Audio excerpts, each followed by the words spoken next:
Recording has started. Hello and good evening. Very warm welcome to you all on the seventh day, which is the last day of 8th batch of Executive Development Program. My sincere gratitude to ICAI President and all members of ICAI. We at Committee for Members in Industry and Business started this initiative in April for our young members who qualified in the last 5 years. And today we will be concluding the 8th batch with 2 more batches to go in this series. We are sincerely thankful to you all for the positive feedback, and we are very happy to know the difference these sessions have been making in your life.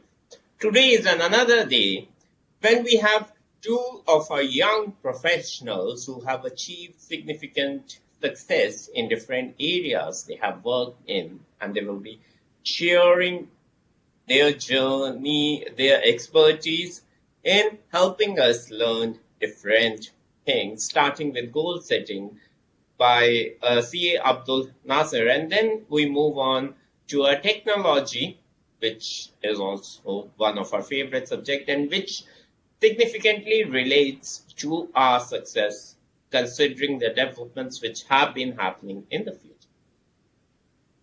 So, today, we start with CA Abdul, and allow me to introduce him. Abdul is an Indian chartered accountant and a long-term resident of Qatar. He is currently heading the finance function of $35 billion revenue company, QPSPP, which is Qatar Petroleum for sale of petroleum products, the exporting arm of Qatar Petroleum. On May 16, 2019, he reached the summit of Mount Everest, becoming one of the few people on the planet to overcome great odds and achieve this amazing feat. As a motivational speaker, he loves to share his story to young students and encouraging them to finish their education as a first step to be successful in life. He has also been a keynote speaker in various seminars, conferences, and public events. He has been awarded various distinctions and felicitations from various community, political, and educational institutions and organizations. He has been awarded Sports Excellence Award by Indian Sports Qatar under the aegis of Embassy of India in Qatar. He has also been awarded with Falcon Award and Distinguished Toastmaster Award by Toastmasters International, USA. He is an author, he has written his books, and he wants to share his stories through that. So thank you so much, Abdul, for being here with us today from Qatar, and I'm sure that the things which you have to share today in goal setting will be making a significant difference in the lives of our young members, and they will be really inspired to see that how a young professional has done so many things. He's also an Ironman. I think I missed to share about it, and the marathons you have run and achieving the feat of being an Ironman is really, really amazing. And I know you very closely since last 7-8 years. In fact, the first time we met in Kuala Lumpur, Malaysia, in 2004, no, before that we met in Qatar in 2014 May, and then just after 2 months I had seen you in Kuala Lumpur in August. So it has been always wonderful to meet you at different places, and I keep on reading the comments which our professionals and other people are saying about you. So when you are sharing the goal setting, keep adding how you were able to manage to do so many things, different things. And I encourage all our participants to please feel free to put your questions as and when they come through, and also request you to respond if any questions are asked by Abdul. And now I request you all to please give a big virtual round of applause and let us welcome Abdul on the stage. Abdul, the screen is yours. Thank you so much for these kind words. I feel humble. I remember the interactions we had together in various capacities, whether it is Toastmaster or when you visited Qatar long back as the committee member of ICAI, engaging the corporates here to arrange the campus placement program. So maybe I request the audience to give a big round of applause to Mr. Pradeep to volunteer for offering his time and efforts for the CF fraternity. Kudos to you. Dear members, you're like my, I should say my brothers, okay? My younger brother is also a chartered accountant. He qualified recently. So it's a own family. Though I have prepared some slides, I would like to know from you a couple of comments. What exactly you want me to cover today? I have prepared some slides covering my journey and some lessons and the models I use to achieve my goals. But at the beginning itself, I would like to get some comments, what exactly you are looking forward. Because when I posted this question on my social media, the comments I received, how you manage your time, how you balance work life, so many questions. So let me give a couple of seconds to get some feedback from the audience before I start. Meanwhile, I'll share my screen.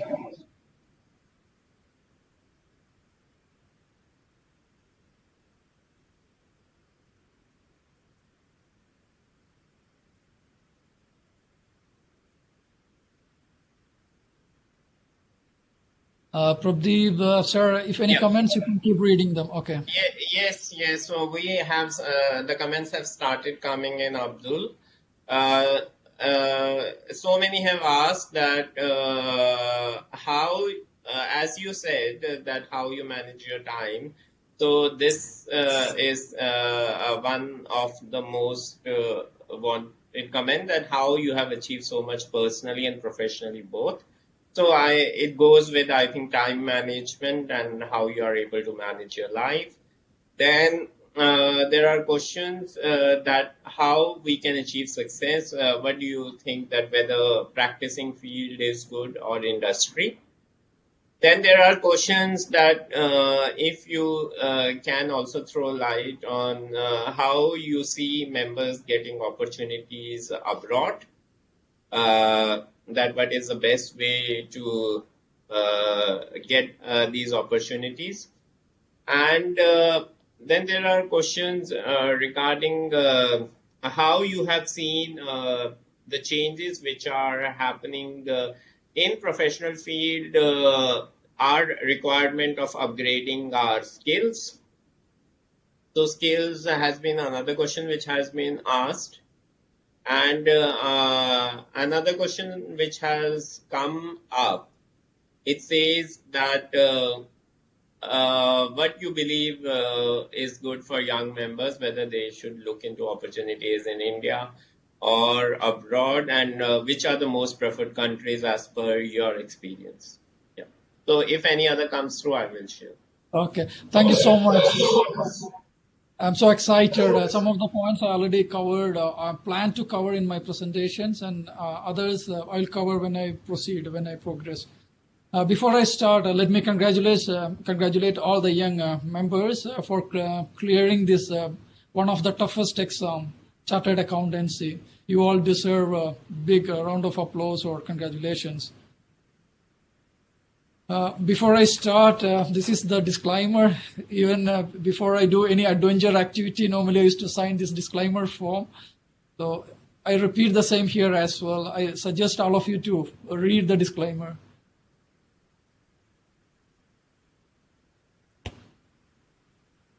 Okay, the structure what I'm thinking of, I'll share my journey a bit to give you the motivation or the experience I have during my journey. Then I'll move into the model, the goal setting and achieving model I use.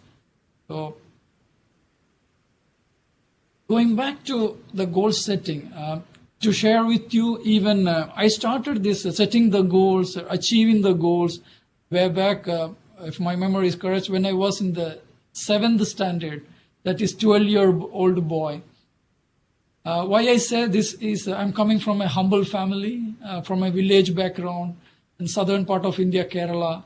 My father is a Mudarris and Maulavi, working in masjid, teaching Quran, and my mother is a housewife, homemaker, and we have a bit of land, agricultural land, and having some agricultural background as well.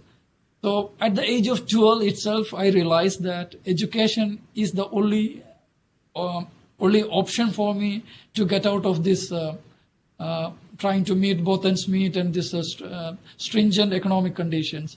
So I realized that I need to focus on my education, and that's the only way out to get a good job and to get some highly paid job and make both ends meet. So at the age of 12 itself, I focused more on my education. Then moving to this chartered accountancy. After the 10th, I couldn't get enough mark to go for the science courses or science stream. So I'm forced to take the commerce after my plus 2. Then I realized the debit what comes in or credit what goes out. I fell in love with the accountancy. So I realized that this is my future. Even though I received a call from a science college as an admission ticket for a science group, but I declined. I said that I'm happy with my commerce. I'll continue with my commerce education. So that's the start to the accountancy and into the BCom. Once I cleared my BCom, I was the rank holder of my university and topper of the college. I used to see these interviews in the past. Whenever someone is getting the rank in BCom, what course they choose. So I always read that, they want to become a chartered accountant. Then I also thought, this is the one all the rank holders are going, so let me also try the chartered accountancy. So I took this chartered accountancy course, and then after clearing my CA, I was mentioned in the campus placement. So through the campus placement, the campus interview attended in Chennai, I was fortunate to join the the Fortune 500 company, Indian Oil. So here again, my young brothers, if you are still getting opportunity to attend the campus placement, please make use of it, because this is the opportunity. Because once we qualify, we don't have the experience. Most of the companies ask for your experience. So unless the companies give us a job, then how we will get this experience? We all ask this simple question.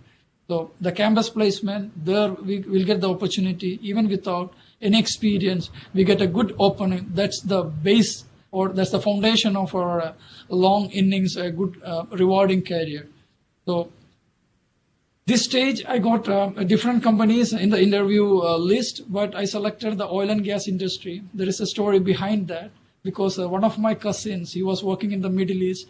He used to share the story of the n number of zeros in the salary of his finance manager. He's working in the Middle East. So I used to admire, Middle East is paying a good amount, and that's also tax-free. So I should target the Middle East. And then I know that Middle East is known for the oil and gas. So I target the industry oil and gas. So let me get some experience in the oil and gas industry, or in a oil and gas company in India for some years. Then before I move to eventually into the Middle East. So I choose Indian Oil, even though I get some other interview calls. I didn't even attend those interviews, because I was so clear on my goal, or on my long-term career path or goal. So after joining the Indian Oil, I can relate this first job with youngsters because I stayed in my first job 6 years. Then the question comes. So I felt like this is a stagnant. Maybe I was seeing that the director of finance, he may retire, or a person in finance field can retire from Indian Oil at the age of 55 or 50 as a director of finance or a GM finance. So I introspect and asked myself, this is what I want all in my life.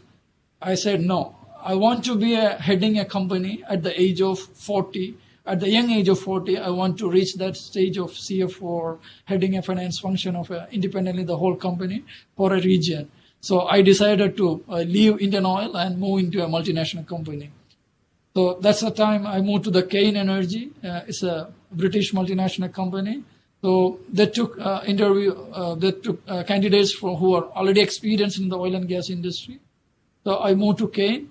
This was a transformation in my career, if I remember, because I was working in the public sector company until then moving to the multinational company. Here you see more competition, Your performance is the benchmark, nothing else. If you perform very well, you get the promotion or bonus or big numbers, ESWAP or shares. So it's a highly competitive environment. I really enjoyed that 2 years in McCain, and that's the time I got another opportunity in the Middle East. That's a dream job in SABIC, directly reporting to the GM strategic planning, looking after the mergers, acquisitions, so directly coordinating with the consultants. So it was a really rewarding as well as satisfying job by the job profile. Unfortunately, I was not happy with the country or the location I was placed. It was Jubail, because I am moving from the Gurgaon or Delhi, from the metropolitan culture, to the Saudi Arabia, so more conservative. So I decided to move out of Saudi Arabia. I started looking for opportunities, and in 3 months' time, I moved to Qatar. So the first job was with Tasweeq, it's a Qatar International Petroleum Marketing Company. I joined as an accountant, and then lead accountant, and then got a couple of promotions, and I started heading the department, the finance department.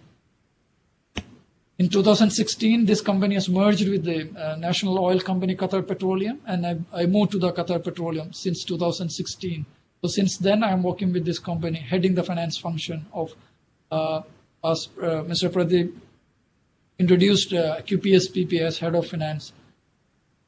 So this is the glimpse of my career. I would like to pause here to get some couple of questions, because the youngsters, I know whether so many youngsters ask that, what is the ideal year to stay in a company? Is it 3 years? It is 5 years? Or do you need to stick to the industry, or you need to keep changing the industry? Maybe I'll just pause to get a couple of questions from the audience.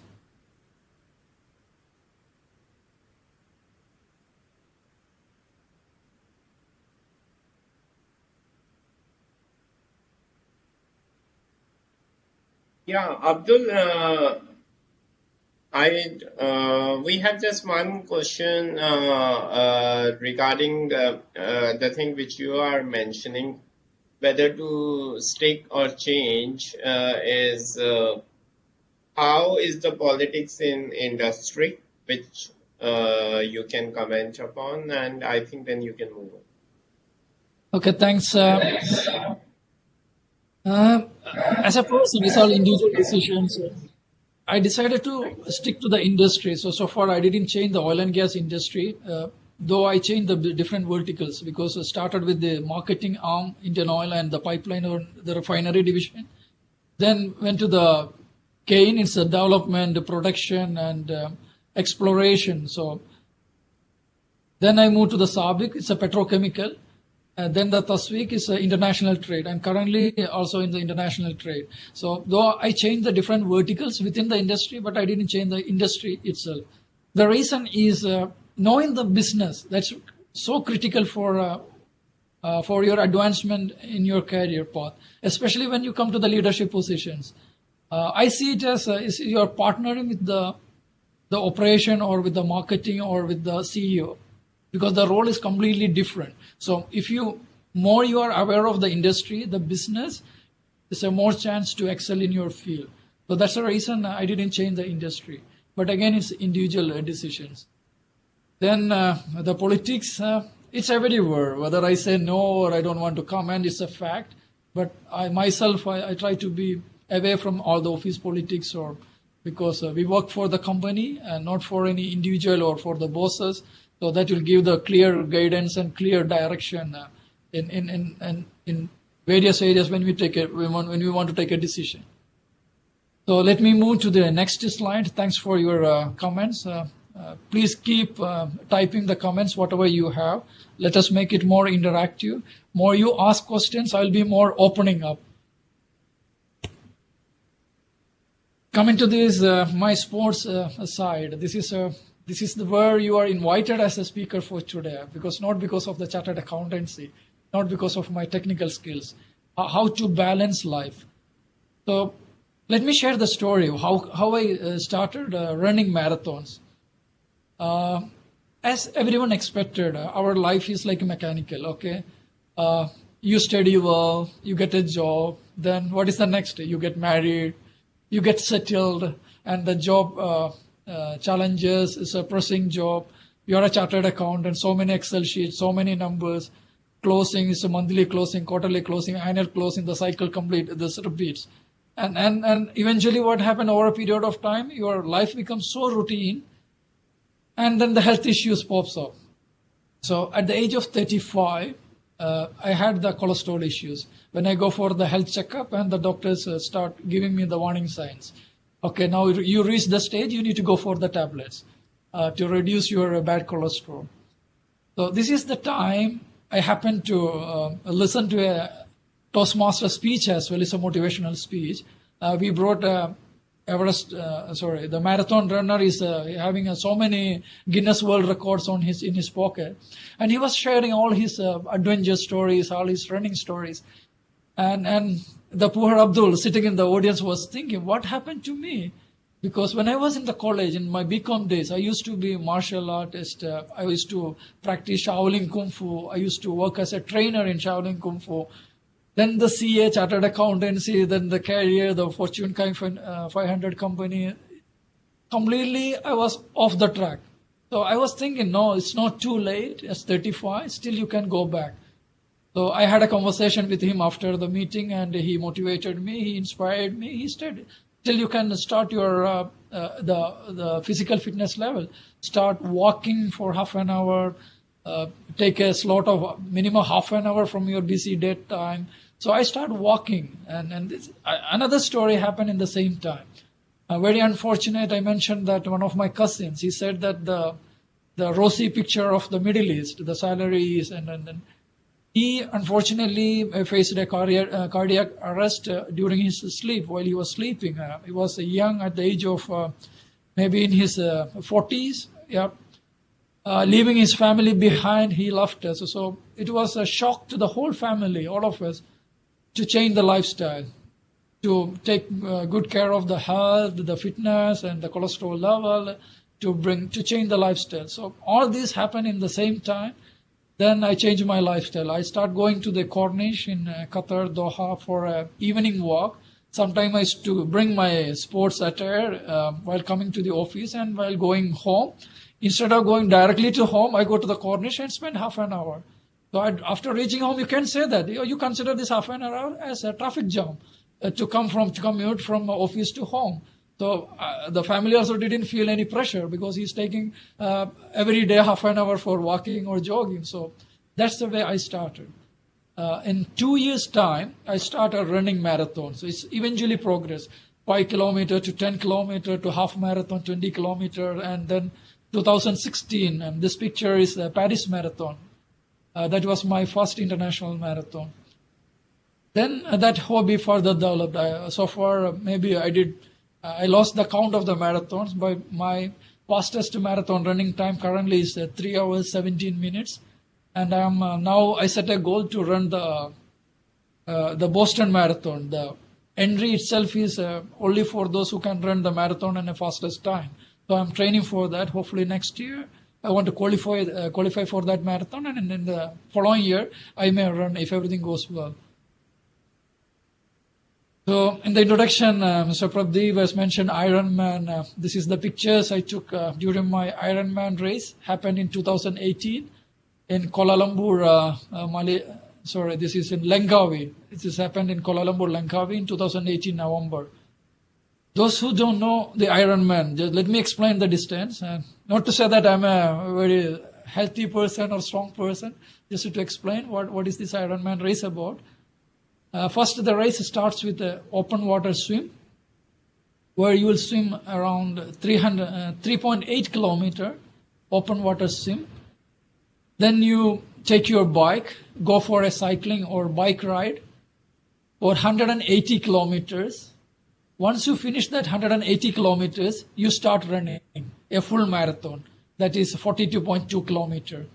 So from the start to the finish line, you will be covering 226 kilometers, and there is a cutoff time. That is 17 hours. So that's a challenge. So I could finish it because of my training, and I'm going to share the process, okay, for any goal setting. So by my 6 months rigorous training, I could finish this Ironman race in less than 15 hours time. So from marathon running, I moved to this triathlon journey. The reason is from running a lot, I start feeling knee injuries or knee pain. And some of my friends suggested that you need to go for a cross fitness. So this triathlon helped me to overcome my challenge of knee pain. Maybe I'll pause for a few seconds to ask if the audience have any questions on my running or my triathlon or this sports journey, or from a working professional, how to go both the things in line before I move to my Everest journey.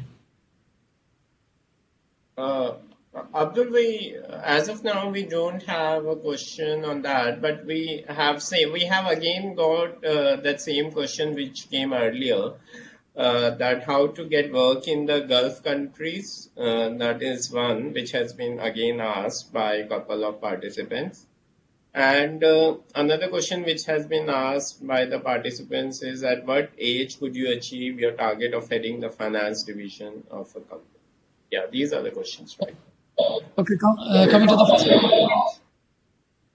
one. Working in GCs, some of the key features are is tax-free. So your salary income is not taxable. In India, you may pay 30-35% tax. That's one element. And in GCC, or it depends which company you're working for. If it is a government company or big corporation, and in the work-life balance is there, the working hours may be 8 hours, except some few occasions. Otherwise, there is a work-life balance. But again, depends on which company you are working. And then coming to this, heading the finance function, at what age? It was my aim to reach that 40 at the age of 40. So I promoted to the current position, heading the overall function of the finance function of this company last year. So that is at the age of maybe 44. To move to the next goal setting and achieving the goals. So as I mentioned, once I achieved this triathlon journey, I used to read a lot of books from Paulo Coelho, saying that life is all about exploring life, experience, getting experience and enjoying it. So you try different aspects of life instead of having a monotonous life or routine life. So most of my friends, they continued the journey of a triathlon, or maybe they target for a speeder finish or a faster finish or getting more medals. But I thought, okay, I already experienced this Ironman, this journey, this 6 months training and rigorous training, achieving the goal. I thought this is the best time to try something different. So I had one trekking I did in 2000, I think somewhere in 17 or 18, EBC trekking, Everest Base Camp trekking. So I fell in love with I liked the mountain. I had a good opportunity to see the sunrise on top of the Mount Everest. I think still I'm audible and visible, I think. Yes. Okay. So after that trekking experience, I decided that once in my lifetime, I want to climb Everest. That was happened in 2018, March, April period, when I was doing this EBC trekking. So after this 2018 Ironman, I decided, this is the best time because we are physically fit now to try any adventure activity like that. So I decided to go for this Mount Everest, and I signed for that expedition. And by God's grace, it happened in 2019, May 16. I was able to stand on top of the Mount Everest, holding two flags. One is my homeland, India, and the country flag of Qatar, where I'm currently the resident. They supported very well regarding the leave and all in different levels. So in May 16, I was able to climb Mount Everest. So it was a 2 months expedition, 60 days expedition. And it was, I'll not forget those experiences because it was a lot of risk involved in that. We were 22, 23 members, international team, and out of that, unfortunately, 2 of my teammates surrendered to death, and they lost their lives in that expedition. If you have any questions, you feel free to comment before I move to the next slide.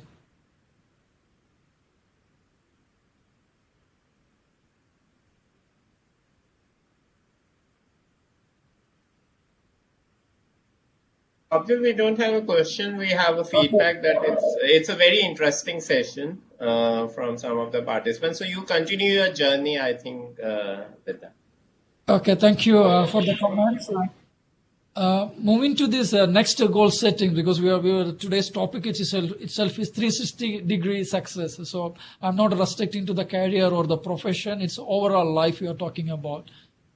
The first book I released in 2018, that is called The Road Less Traveled. This is targeting the students.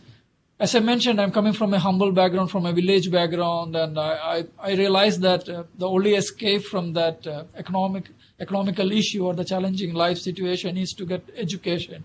And the education will give you a job will give you the salary, the finance, what you're looking for.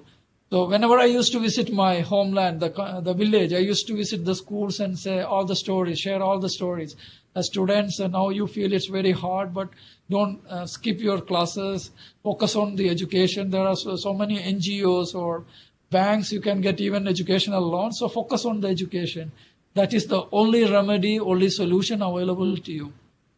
So after listening all my childhood stories, the teachers used to say, "Oh, Abdul, you come once in a year for here 1 month, and you visit 1 or 2 schools. Why don't you write all these stories in a book so that we can get in touch with more schools or more students? So the stories are really inspiring. So why don't you write a book?" So that's the reason behind my first book. And that is translated into my local language, Kerala language, Malayalam, as well as the request, as per the request of these my teachers. Then after my Ironman journey, again, the corporate, my colleagues, they started saying that how you manage this life-work balance, how you find time after this pressing job to train hard every day, 2 hours or 1 hour. So why don't you write a book explaining all your stories? Because you have gone through the journey, 6 months training period and the work-life balance. So the second book, the Ironman Iron Spirit, is all the sports journey. This is intending or targeting the audience of the working professionals. And then coming to the last book, the Mount Everest. After the summit, after my expedition experience, I thought that it's my duty or responsibility to tell the truth to the world. Because so many the enthusiasts or the climbers, they come to Everest without knowing what exactly or reality happening in the death zone. Because so many scrupulous or so many trekking companies, they work for the money alone. They don't take that much care or efforts for the safety element. So this is my own experience and some of my cautionary words or some suggestions or some recommendations, those who are going for any highly risky expeditions. So that's all about my Everest book. So if you have any questions, you can park to the end. After the session, I'll be happy to receive those comments.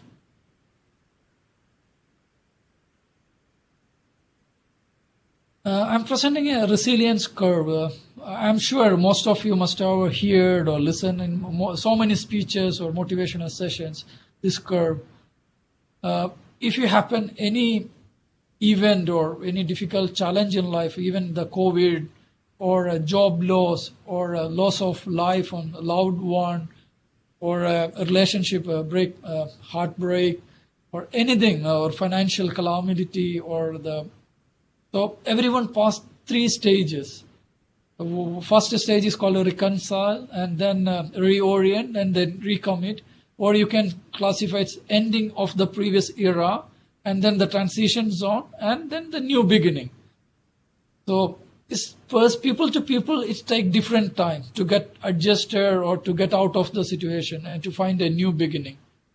So emotionally, we go through the shock, denial, and then the anger, depression, and then acceptance, decisions, integration.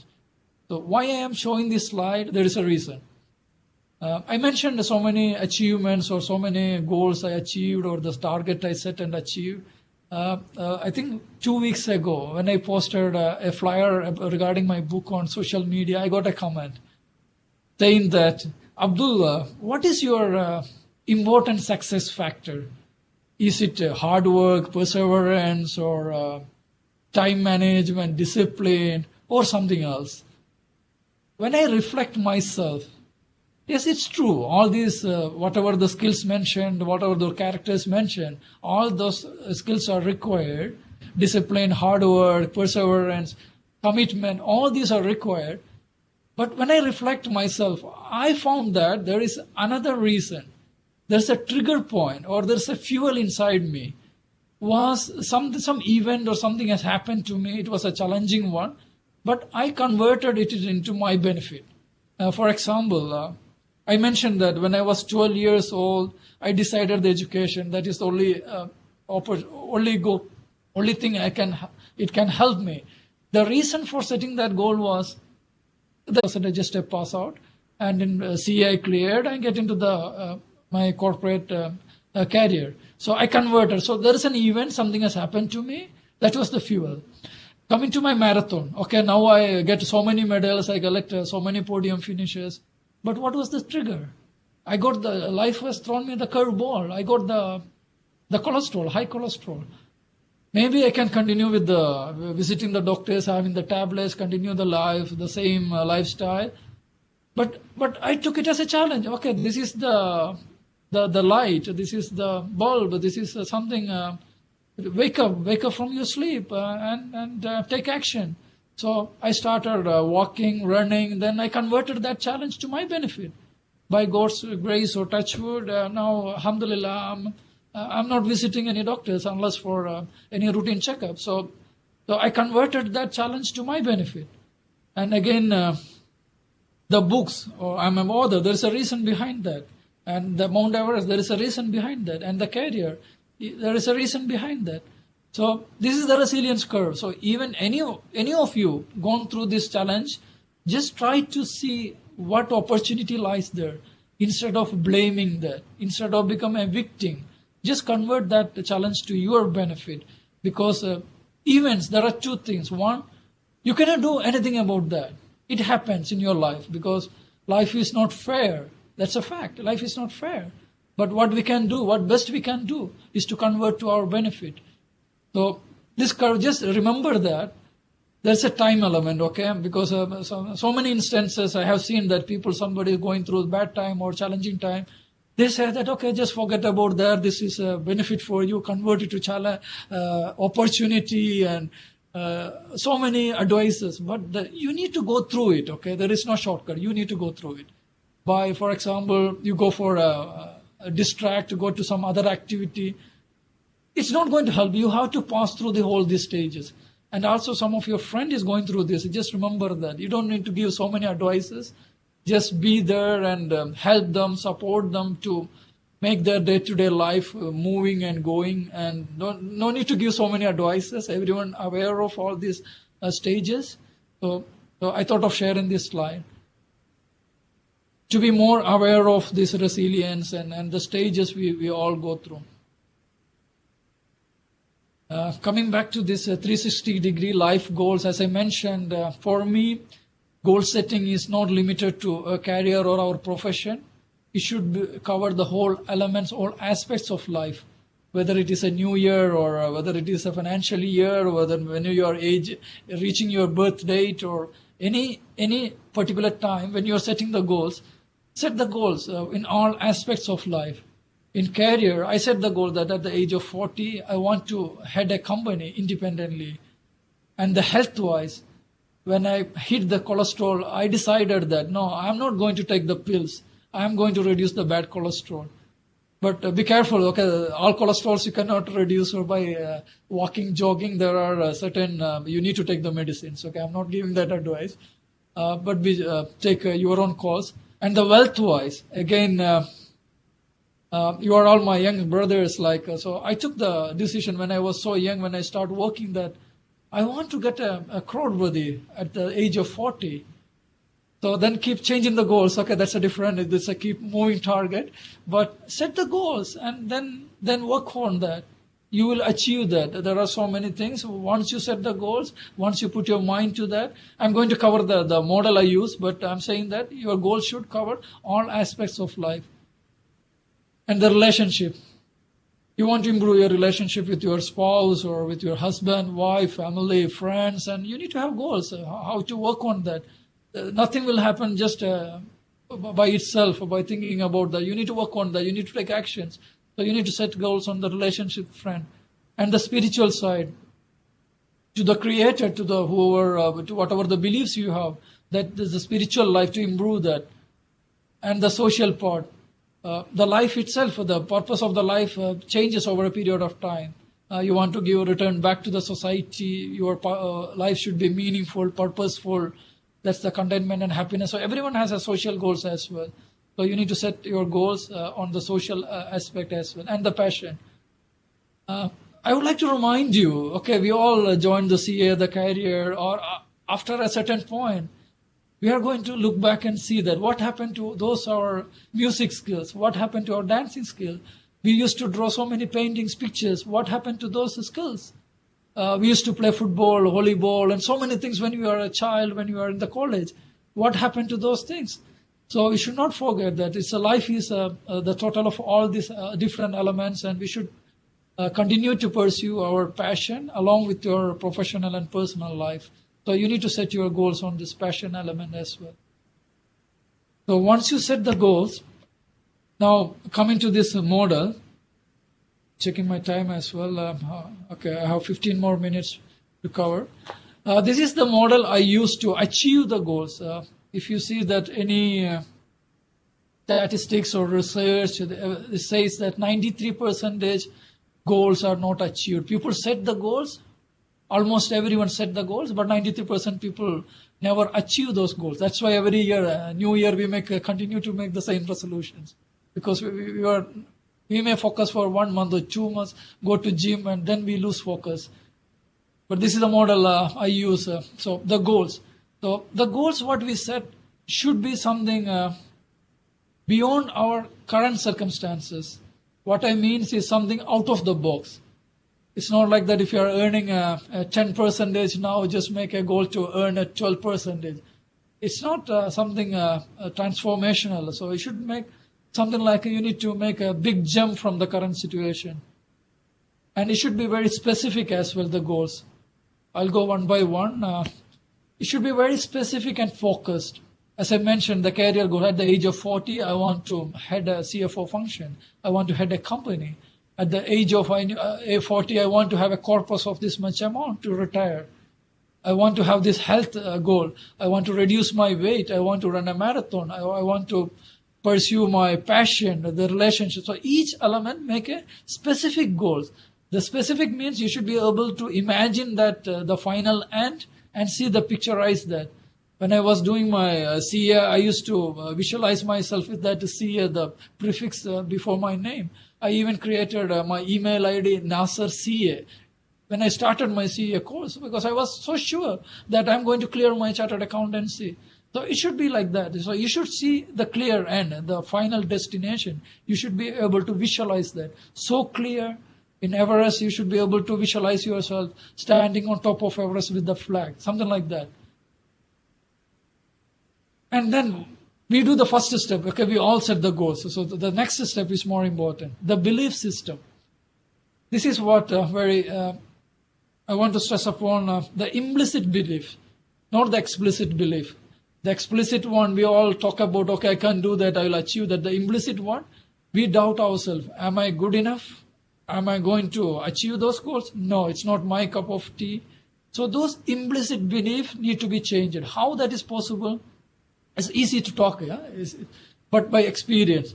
So you need to have small winning, small goals, achieve those goals. So you build your confidence over a time.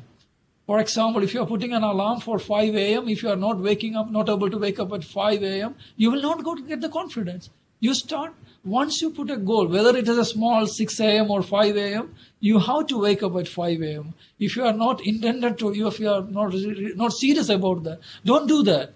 That's the way. That's the meaning of this small achievements. That's what I mean. From small experience, small achievements, you build your self-confidence. So you need to build the belief that, and then another method, what I use to increase the self-confidence, that, for example, the Mount Everest. Okay, I didn't do the Everest, it's so difficult, but there are people who did the Mount Everest summit before. If people can do Mount Everest, okay, I can also do, but the only thing, I need to follow the same process. So that's the way I build my self-confidence. Moving to the strategy. So each goal, there is a strategy. So some people has achieved these goals. So there is a process they followed. There's a strategy they followed. So we need to find those correct strategy and process, tactics, and follow the same process. So simple. So the thing is, we should not listen to the people around us. They say that, no, this is not, you cannot do this. You are not strong enough. You are not confident enough. So much risk involved. And so don't listen to them, because they never experienced this process. So they're just putting their judgment, putting their opinion. So listen to those people who have gone through the same process. Ask them. Have a surrounding, or more interact with them. Read their books. You research on those processes. So once you plan this strategy, the tactics, so you have the planning stage. This is a software part. Now coming to the action part, the habits. Here, everyone lacks the habits. Okay, we all plan many things, but we never put into action. What is our daily rituals? Here the time management comes. So we have the goals in all elements. So we have 24 hours. How to allocate the time? I used to see the priorities. Okay, we need to have a study of how we are spending our existing time. For example, 24 hours time. How much is for traveling? How much is for sleep? How much is to watch TV? So you just account those time and then see that which one you can remove it, which one is not aligned with your goals. So just remove those, free those times, and then bring those habits which is required. For example, if you have sports goals or health goals, exercise goals, you need to have half an hour or 1 hour daily. So you need to bring that 1 hour to this 24 hours. So as a standard, as a rule, I used to say, share to the CS students or the students, 24 hours is a day. Just divide by 3, that's 8 hours. So 8 hours you sleep, 8 hours you work. Still you are left with 8 hours. That is more than enough for your passion, for your family, for your friends. This 8 hours is more than enough. So you do whatever you want in that 8 hours. So don't tell that you don't have time. But the thing is, we are not prioritizing. There are so many distractions, so many time spenders, distractions, which is not aligned with our goals. So once we organize our life and prioritize, time manage, then everything is possible. Moving to this next, coherence. So this is aligning our goals, belief system, and the processes, the actions, the routines, all in aligned one. I can give you a simple example to save time. If a film actor want to do a character role, for example, a slumdog person, so how he act that role? He go to the slum, he stay there, he observe, he learn the slang, the language, their clothing, how they live. Maybe he spend too many months there, and he become one among them. He become that character. So then his thoughts, words, action, everything become the same. So that's the alignment what I'm talking about. So once we set a goal, we'll be thinking about that, we'll be talking about that, we'll be reading about that, we'll be listening to so many broadcasts. Then we'll see everywhere in front of our eyes, ears, all the dots connecting to that goal, to that destination. That's what I meant by coherence. Live your dream, live the processes. And the last one, as I mentioned, my fuel for those achieving those goals, there was a purpose, there was a reason. So I capitalized on those purposes, those reasons. When I was a young, the education is needed me. I need those education to get a good job. So I went on that. And then I went to the sports side because the health issue that prompted me to go to that the sports side. So there is a reason for everything. So now I'm more focusing on interactions with the young generations. It's a giving back. And whenever I visit my village or my back home, I visit the educational institutions, share my stories. It's inspiring them. So I feel my life is more meaningful or purposeful. I feel happy and contented in my life. So the purpose. So find the purpose, the reason, the big why for your goal. Because when you pursue those big goals, long-term goals, some point of time you ask questioning yourself, why I am doing this? Because it's so stressful, so much work, so much hard work on a daily basis, on a weekly basis, monthly basis, this much training hours. Why I am doing this? So you need to have that purpose that give you the fuel to keep going. So that's what's the purpose. So to summarize, set the goals, find out the strategy, tactics, and process those the people followed to achieve the same goals in the past, and follow the same processes, tactics, strategy, and also align your belief system. Believe that you will be able to achieve those big goals. Two ways. One is achieving the small milestones, small experiences. So become a winner by your past experience. You will build that confidence, and also believe that if some people achieve the same goal, because they followed through a process, if I follow the same process, I will also achieve the same goal. So that's the way you build your belief system or align your belief system to the goals. And then the habits. Your daily rituals, the habits should be aligned with the new set goals. If you continue the same routine, the old routine, you will continue to achieve the current goals. But if you want to achieve something transformational, out of the box, you need to completely start with a clean slate or plain slate and start building the habits, what is aligned for the goals. And then the coherence. Like a person, a film actor or a person who is doing the sannyas, he goes to the forest, like that, you completely into that, your words, thoughts, dreams, your whatever you think, action, everything aligned with what you are dreaming of. And then the purpose, find the big why. If you follow these steps, I hope you will also able to achieve the big goals in life. I have 7 minutes more. I attended some of the sessions, previous session. This is the bullet points from my 2 decades professional life. I thought of sharing some takeaways to the young professionals. If you have any questions, please feel free to comment at the end. So these are the strategies I really use in my career. Okay, this is not taken from any books or from anything. So it's my own experience or what I really use in my workplace. One is the SR, process improvement ideas. SR stands for A for eliminate the unwanted processes, and S, standardize. Basically, it's benchmark for international leading practices or best practices. Wherever it is available, you benchmark. And another S, so eliminate, standardize, and then A for automate. So whenever there's an opportunity, you automate the processes. And the S stands for simplify, because when the process is so complicated, there can be blind eyes, or there are blind spots, because people will not be able to understand. Then there is a chances of fraud or error, so it's better to have simplify all the process. So any assignment I take, first I look at the opportunity to improve the process. I filter the current process through this acronyms. And the courses that helped me to do this, I did the Six Sigma courses. I suggest that course, and also BPRA, business process re-engineering. And I had a lot of experience in setting up systems and processes. Basically, if it is a new company, is my course skill. Whether it's a merger happens or acquisitions happens, or SAP, first time implement SAP. So these are the areas I more focus on that. So setting up new system processes. So if you are in any organization, this will help you to be noticed by the higher management or the top management. So look for initiatives to improve the current process. The second one, always be proactive than reactive.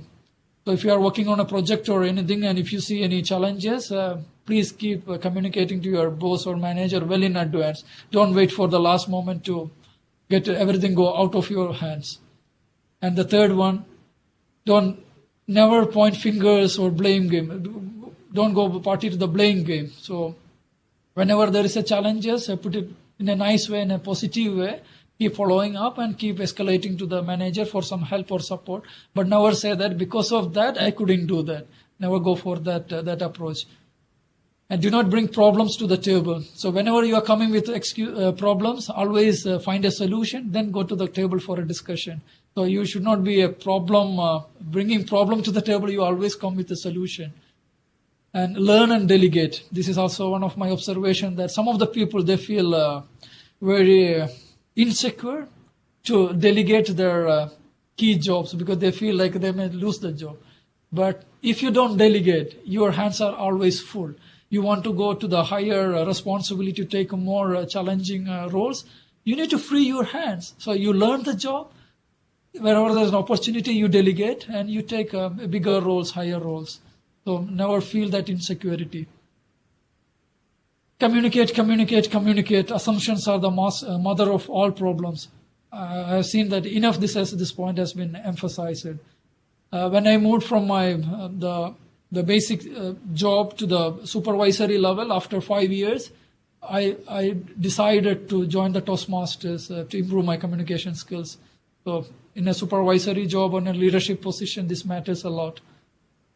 Exhibit professionalism and be mindful of personal branding.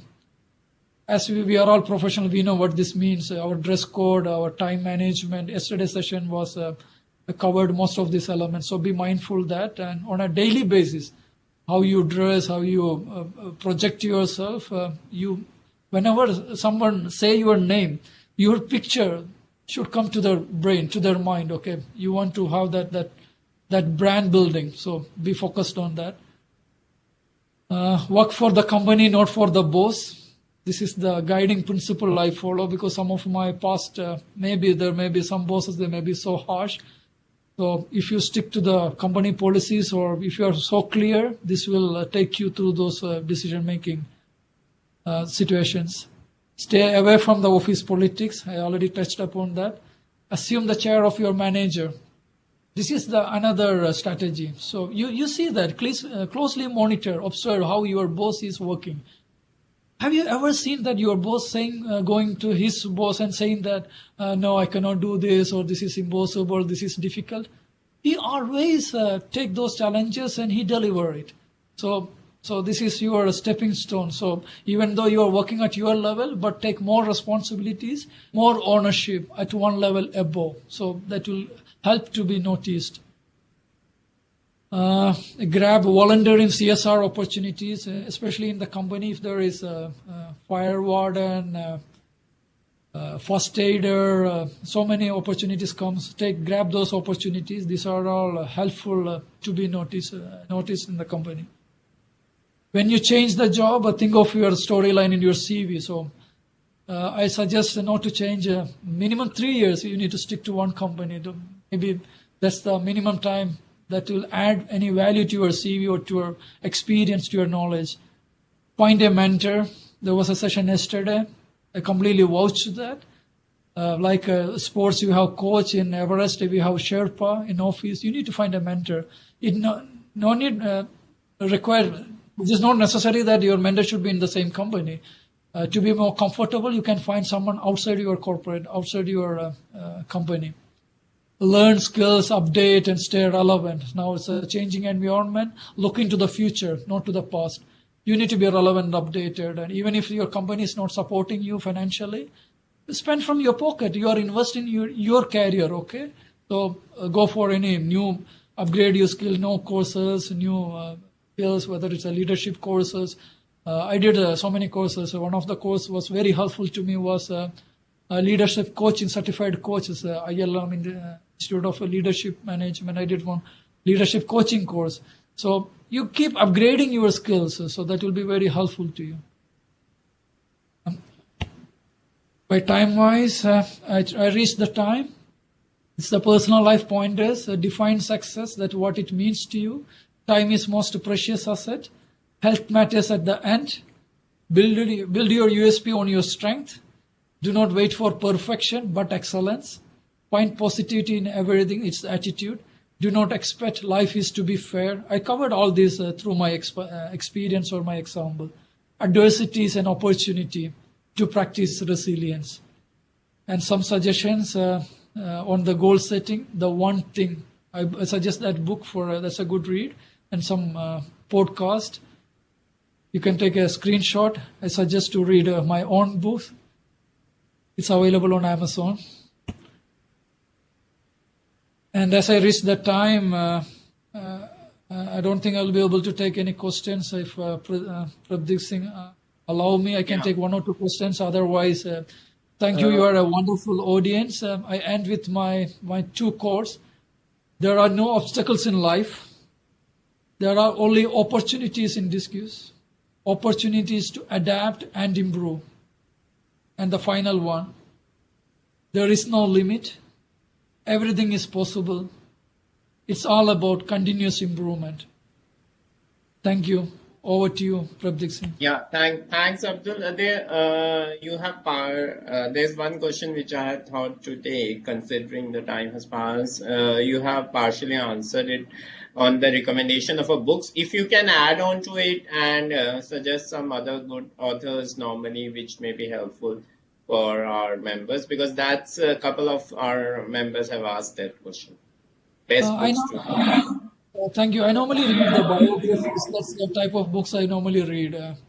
Because I have seen that any successful person, because over the surface we see that, but there is an iceberg. Their childhood, they all gone through challenging situations. So that's very helpful for me to get motivated. So I read all the biographies, autobiographies. Okay. Thanks. Thank you. Our sincere gratitude to you, Abdul, for taking out time in spite of your so busy schedule and so many activities you do. Very beautifully, you covered your story and encouraged all of us to do different things and achieve success. And the pointers which you have shared with how the goals can be set, how the things can be done differently by us. And what's important in life, linking it to different sessions which have happened is really great and inspiring. And we wish you very best for all your endeavors. And I'm sure that our participants they have already sent so many comments on the session being interesting and how you have achieved so much. So they will be encouraged to read more regarding you. They may connect with you on LinkedIn and they may ask you some questions. So, and you have been always very helpful. Thank you so much. And we look forward to see you again very soon somewhere. Okay. Thank you very much. Wish you all the best. Thanks. Yes. Abdul, can you stop sharing your screen? Yes. So we now move on to our next session, which is the last session for this course and last session of the day on technology with our speaker, CA Pradeep Gujaran, who is based out of Dubai, UAE. Pradeep is a chartered accountant and he qualified in the year 2011. He has worked in internal audit and risk management profile for 10 years. He is currently handling automation, data analytics in Barakat group of companies. He is a robotic process automation developer in UiPath and Power Automate. He has expertise in Python and he is also an SQL programmer. He has conducted various Power BI workshops for ICAI Dubai Tech Focus Group. Thank you, Pradeep, for being here with us today and agreeing to take this topic, which is of interest to our young members. And as we are young, we are able to do a lot of things, and I'm sure the motivation which we started today from Abdul through his diverse experiences will help us to will help our young members to think about doing different things in technology who are interested, which is very much needed in current times. So Really looking forward to your session, Pradeep. And another inspiration, you being a very young member, and I have very closely seen your passion for technology, and that's what needed. And I'm sure you will be able to pass on that passion to our young members. So I request all our members who are present here today to please give a big virtual round of applause for Pradeep. And Pradeep, over to you. First of all, thank you. Am I audible, sir? Yes, yes, Pradeep. Yeah. Thank you so much for giving me this opportunity to meet my colleagues over there. And I'm extremely delighted to share my knowledge, which I acquired over the years. And I am very passionate about learning new tools and techniques. And recently, due to pandemic, as you have seen, a lot of things have changed, right? Like the way we work. Right now, most of the people are working remotely, and I'm sure, like you also, I have seen so many questions. You want to change your career, you want to, get into an industry in Middle East. So Right. before, going to that, you should build those skills which are more relevant these days. Okay. So due to the pandemic now, we are recently hearing a lot of buzzwords like artificial intelligence, machine learning. And you must be thinking like, as a chartered accountant, should I learn these things? Is it relevant to me? I would say you need not be a programmer to use these tools and techniques. Today, I am going to demonstrate you. This is most, more practical kind of demo which I'll be showing. So even though I have a PPT and I prepared certain slides, but more time I'll be spending on, practical demo. So as I said, artificial intelligence, machine learning. So these things actually helped a lot to combat the COVID pandemic. So by using artificial intelligence and machine learning, we started, predicting like how this pandemic is going to impact, and we also seen the graph how when it is going to the curve is going to decline. So data is very important. Even if you are you work in you're going to work in an industry or you want to go for a practice, so you are going to face huge amount of data, and if you don't acquire relevant tools and techniques, you are going to suffer big time. Even that I am seeing everywhere, even in my with my friends, with my colleagues, I am seeing them struggling because they have not acquired those skills which were relevant during this time. So let us just directly jump into getting the insights from the data. So as I told my in the brief introduction, due to the pandemic, I spent more than 500 hours during upskilling myself. So during this time, I learned RPA, I learned SQL, learned Python, and currently I'm learning AI and machine learning. And also I'm doing a lot of automations in the finance department, which saved a lot of time. So this slide I'm going to cover later because I don't know within 1 hour am I going to finish everything, because I want to show you Excel, I want to show you Python, I want to show you Power BI, I want to show you RPA. So I'll come back to these slides at the end. So okay, let's jump on to getting the insight. So when you come across a huge amount of data, the first thing what you're going to do, you're going to put that data in a pivot table, and you want to slice and dice and get some information about the data. So it used to take a lot of time when, even I also was very passionate about Excel. I always used to tell people, learn Excel, guys, learn to these, Excel shortcuts, learn Power Query, learn M Query, all those things.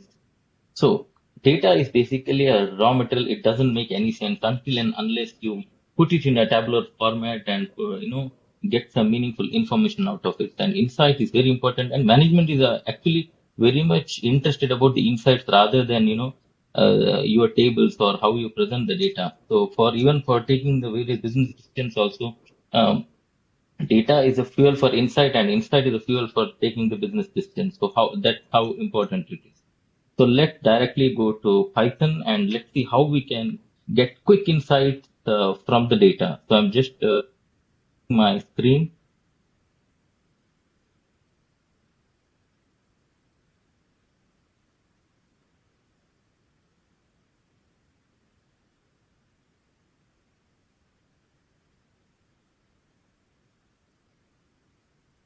So can you see my screen? Yes, yes, Pradeep. We can see one Word So document if I'm. Yeah. is it a Python notebook? Yeah, yeah, yeah. You Sorry, mentioned about sorry. Jupyter. Yes, Yeah. Python. So yeah, this is how I write this code, and this code I have written just a week back. So here I'm trying to get some quick insights about the data. So I have around so many like around 12 Excel files in front of me. So now I want to take some quick insights from this data.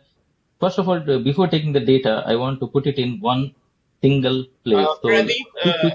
yeah, in between, the screen was turning blue and gray, and now we can see the document. Just 10 Okay. seconds before we were not. So you can just, Okay. yeah, now like the Okay. screen has become gray. So, Okay, okay, I understood. So there is a little bit of latency. So maybe I have to go a little slow. So can you see one Excel file here now? no, as of now, it's only a gray screen. Okay, I'll pause for 2, 3 seconds.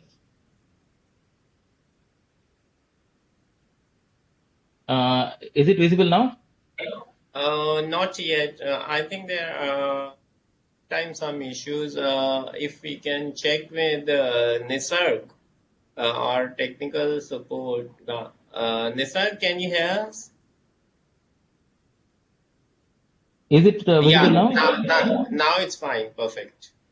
Okay, okay. Now I understood. Okay, okay. How we can optimize the presentation. Okay. So it's a very simple Excel file which has some order ID, product, quantity order, price for each, and there is an order date and there is a purchase address. So now I'll tell you how you can use Python to analyze the data and get some quick insights. So I'm just switching my screen back to the Python code. So I think it's visible now. Yes, perfect. Yeah, yes. Now we can go smoothly. So here I'm actually importing certain packages in Python, which will be very helpful for the analysis which I'm going to do. I'm just clicking and I'm just activating those functions. So here I'm going to consolidate all the Excel files into one data frame, and here I'm going to put it in. There is something called as for loop which we run in Python to put everything into one single file. So as I click this one, you will be, here itself you will be able to see the list of files. If I open the list, see these are the 12 files which you saw in the folder, right? It's how easy it is to open in Python. That's I want to show here. And now as I open the file, so now I came to know that okay, I have to run this one again. Okay. As you see the shape of the data, so there are 186,850 rows and 6 columns. And these are the columns in the data set. And now, as a data scientist, first I want to know how many missing data is there. See, guys, when you come across any data, that data will be a garbage. So first you should be able to get some quick insights. Okay, how many blank cells are there? So with this code, I am able to see there are 545 blank cells in each column. So what I'm going to do, I'm going to remove those columns, and then I'm going to validate whether I have, now the data is very clean. There are no null values. And now I'm going to quickly see some quick insights about the data type. So when you get the data in front of you, next thing what you're going to check is the different data types. As you see the order ID, product, quantity order, price each, and order date. So as I know that price each, this should have been not an object. It should be a numerical data. So but here it is showing as object. So there is something wrong with this data. So that's what I'm trying to find over here. If you see, even in the price each, as I click this, there is something, one text information is also coming, which is known as price each. Ideally, this should have been a numerical data. So what I'm going to do here is I'm going to remove this price each, and then I'm going to check whether all the information is removed. As you see now, only the numerical data is there, but still the data type is object. So next step, when you come across any data, you have to create certain additional features, and they also you have to uh, find out if there is any data type mismatch. For example, price each. This has to be a numerical data, so I'm changing it to numerical data. And order date. This has to be a date time, so I'm changing it to date time. Sales data month. This is a new feature I'm creating because I want to see month wise what is the trend. So now if you see quickly, Okay, this one takes 2 to 3 seconds.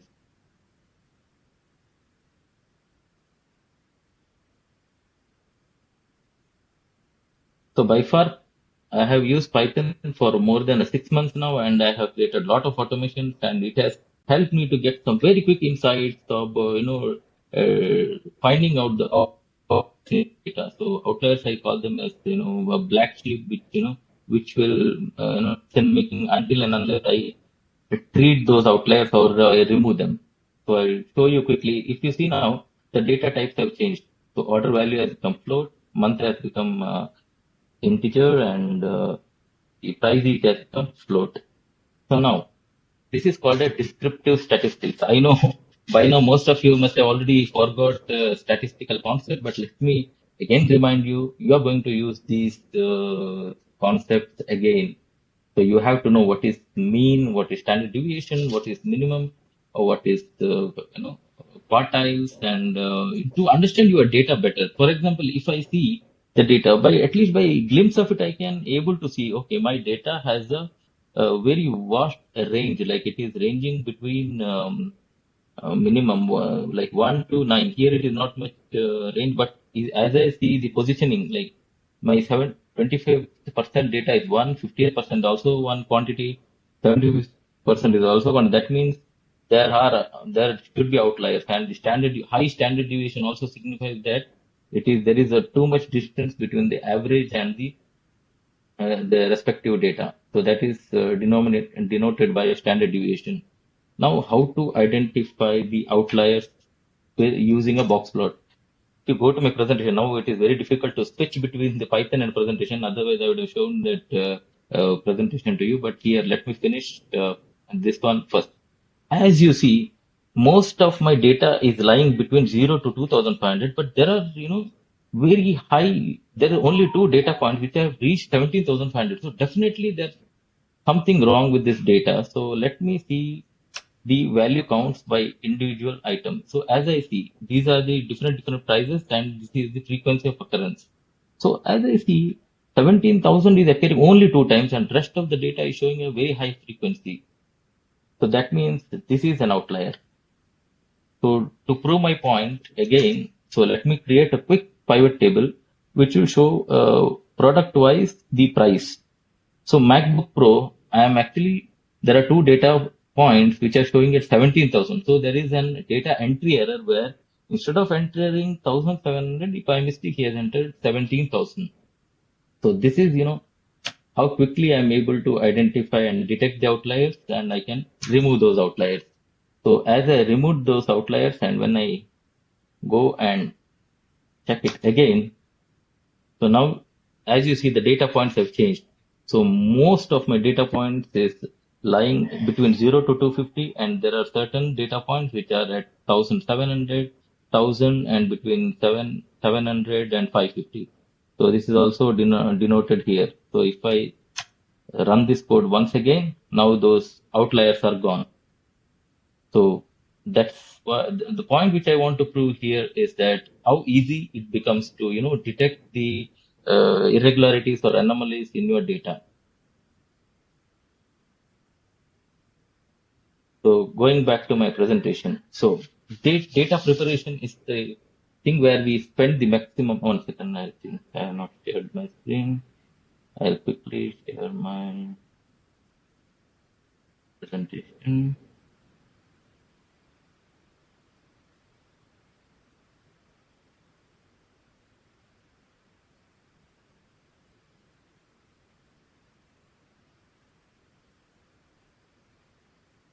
I think there is a slight problem. Yeah.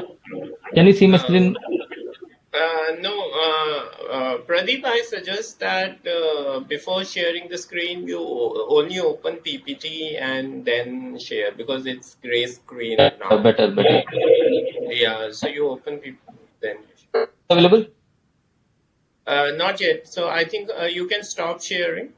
Okay. If your PPT is open, then you again share. Then yeah, now I think your presentation is open in your system now. Now you can share. Yeah. So it may be better. Okay.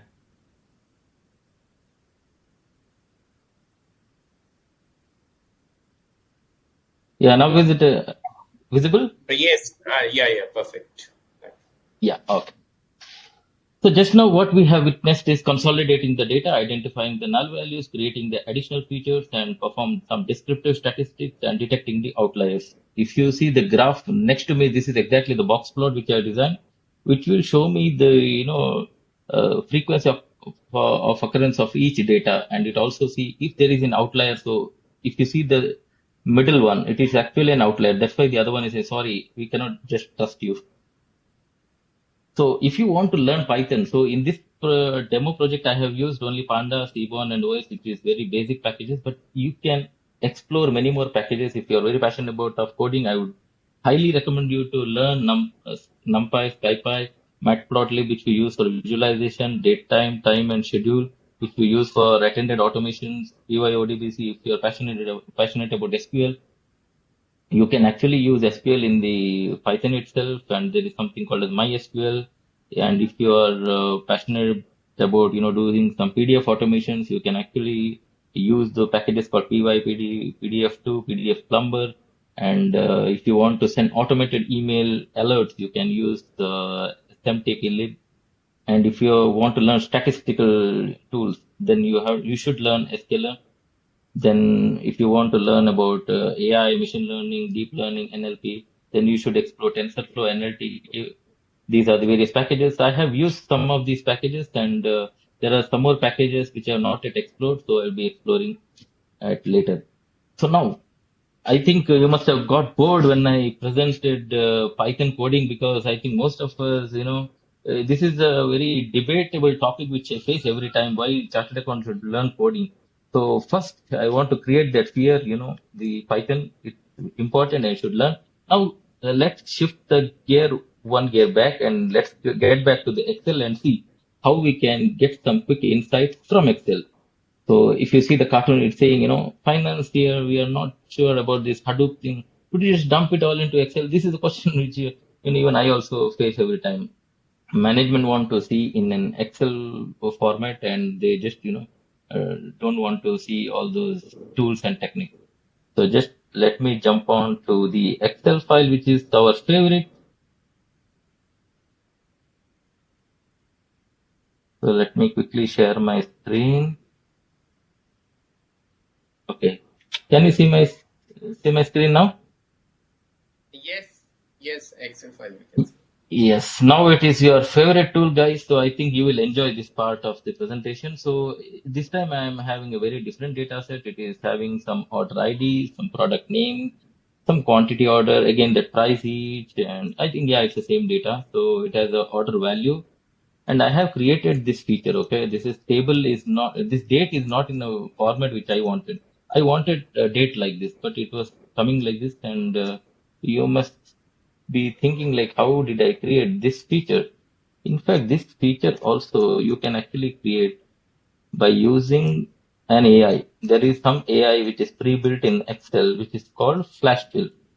So flash fill, what it will do, it will identify the trend, and it will assign the values accordingly. So if I go to the data,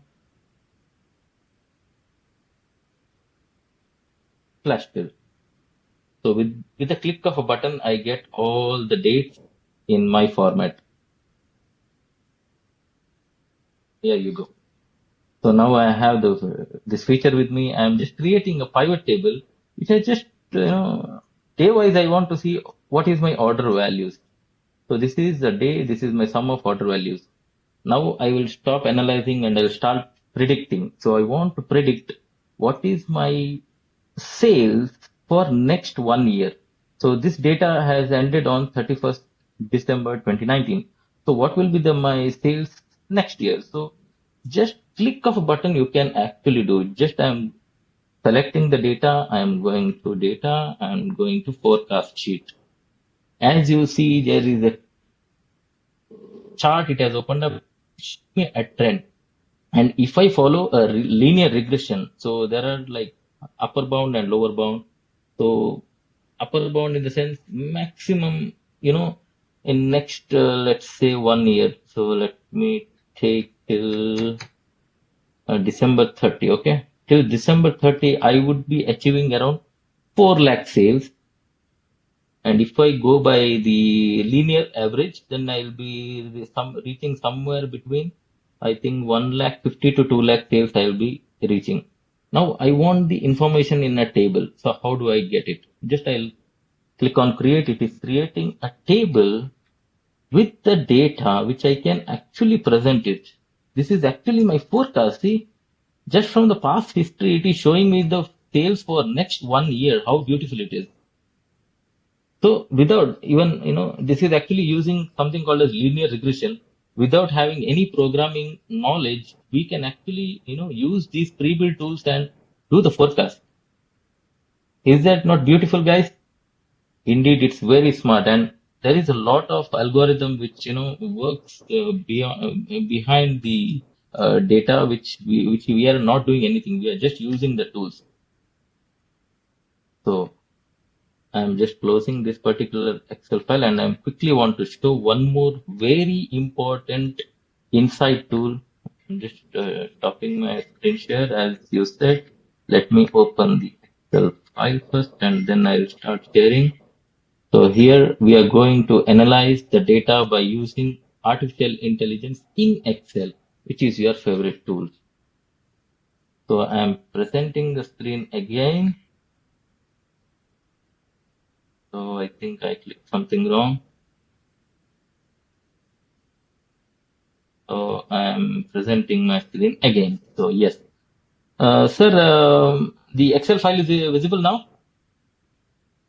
Yes, Pradeep, it's visible. Yes, yes.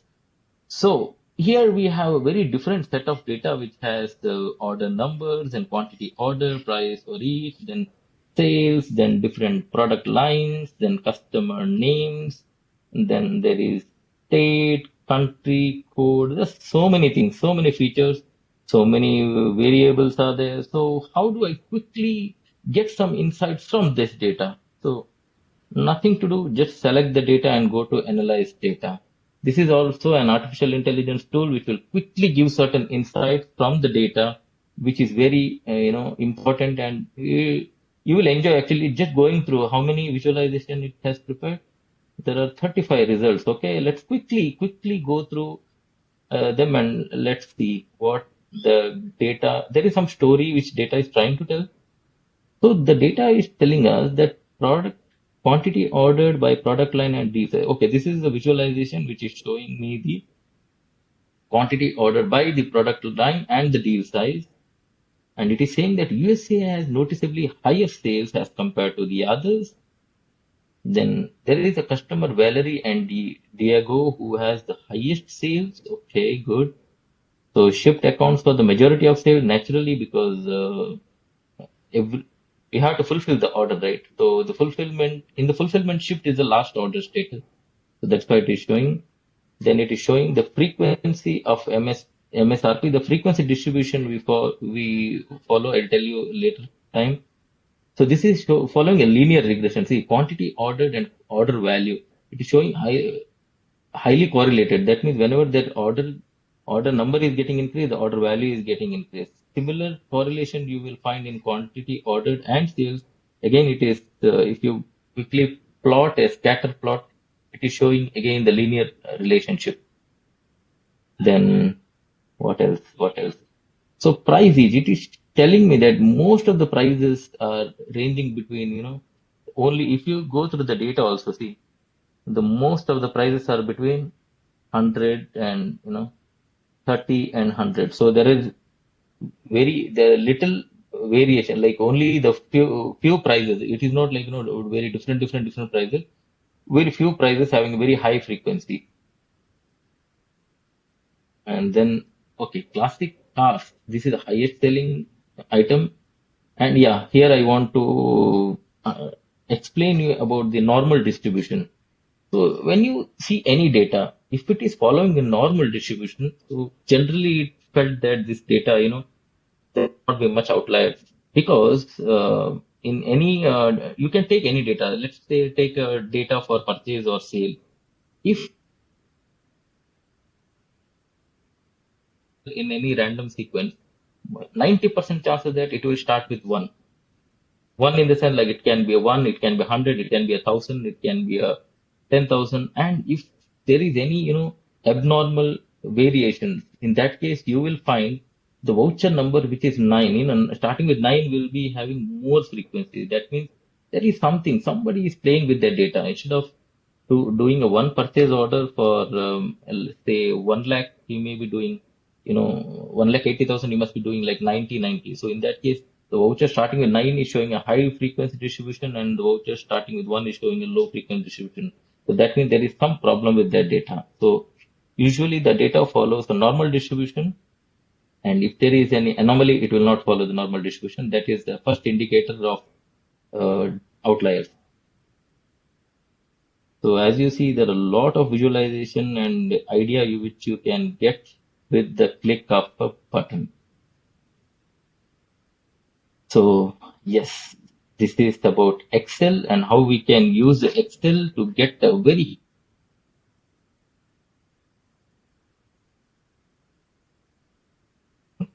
going back to my PPT, and since I'm ready, I'll start sharing my screen. Facing a little challenge in opening my PPT. Yeah. Okay, my PPT is ready. So let me start sharing my screen. Yes. Yeah. Yes, now it's fine.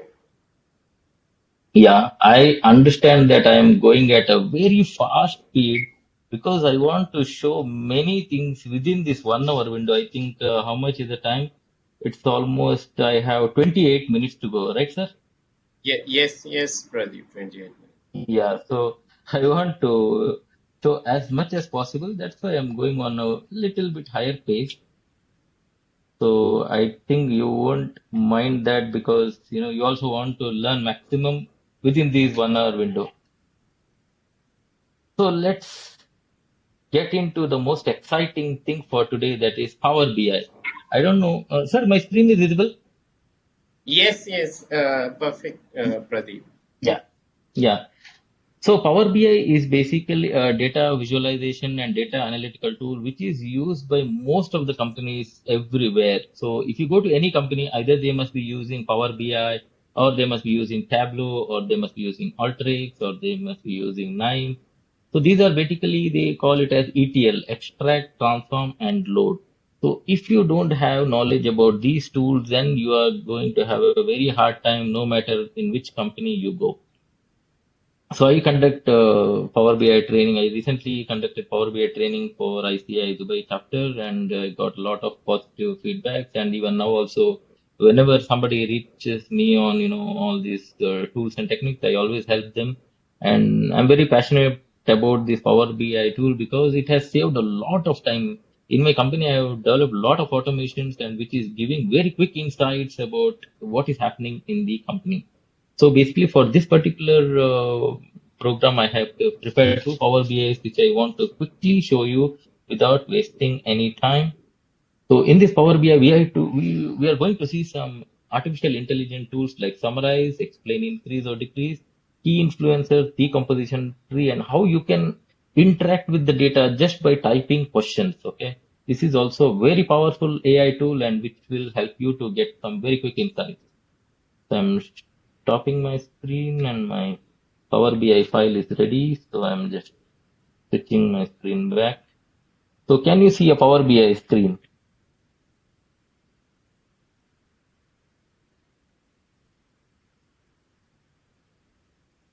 Sir, can you see my screen? Yes, Pradeep, we can see. Yes. So this is a quick visualization about the data which you saw a few minutes back. If you remember, we have saw these products, IT products, and the sales. So management want to see information like this. If you go and give some Excel file to them, they're not going to understand anything, and they're not going to draw any conclusion out of it. So this is called as KPI, like how many number of orders, how much is my order value, what is my budget, how much I have achieved. what is my average order value. And whenever I am clicking any month, it all visualization, it changes and it will give me very quick insight. See, this is how the things have changed now. So now the companies are using visualization for their decision making, and which is very, I think I lost, yeah. So which is very important. And as you see in this one, see my January, February, the month on month sales, how it is moving. So now I want to get a very quick insight. Okay. So what I'll do, I'll just go right click and okay, summarize what happened. So the artificial intelligence is running and it is giving me a very quick insight. Okay. January had 1.8 million order value. So it doesn't give me much confidence. So let me ask the question again in a better way. So I'll just close this one. Let me select January and December. Now let me ask that same question again. Okay. Now summarize. Okay. I think there is some problem with this.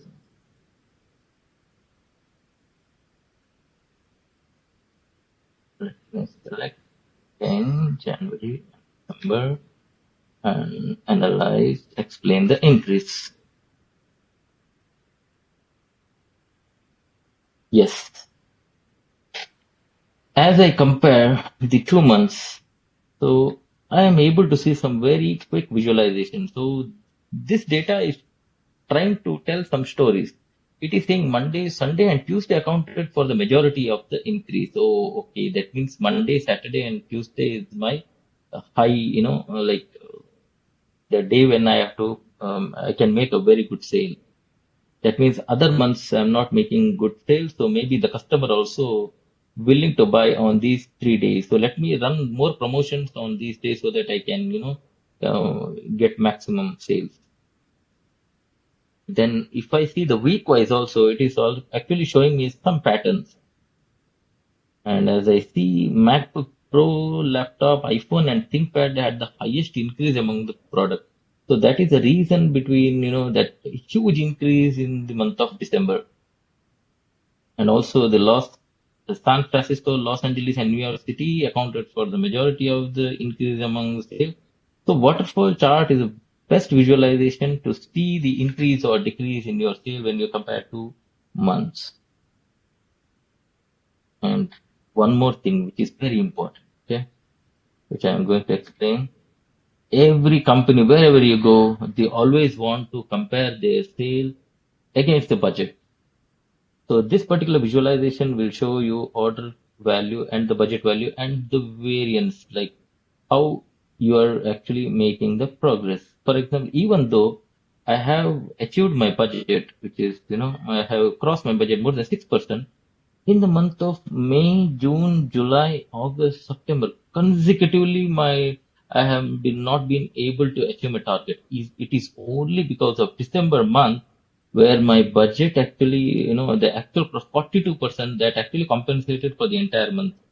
But I have to investigate what went wrong in these months. So this visualization actually helped me to, get more insights about the data.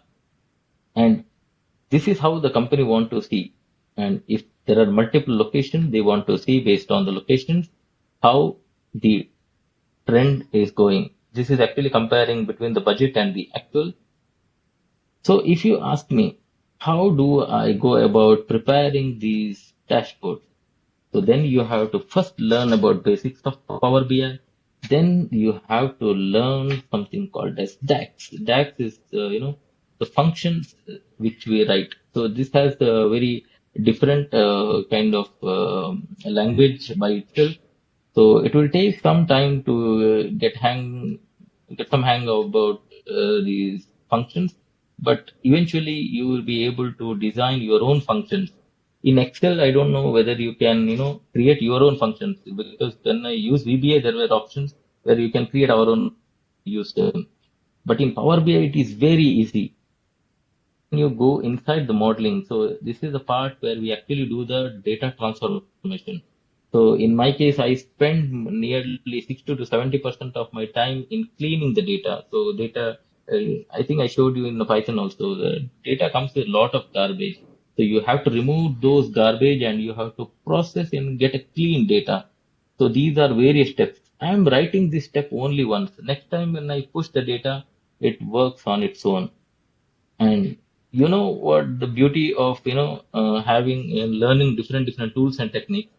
Here, if you've seen, I have written one Python code also. What this Python code is doing? It is actually sending the data back to my local machine after all these transformations. The data which you saw when I used in the Excel, it is actually an output from my Power BI, and I'm using that in Excel, which all company want to see. So this is how I have been using all my learnings which I had and combining and using it in preparing very nice dashboard. So how much time I have? I think I have another 15 minutes. Yes. So that means almost I'm on time. So now let me tell you some more artificial intelligence tools in Power BI, which I'm going to demonstrate.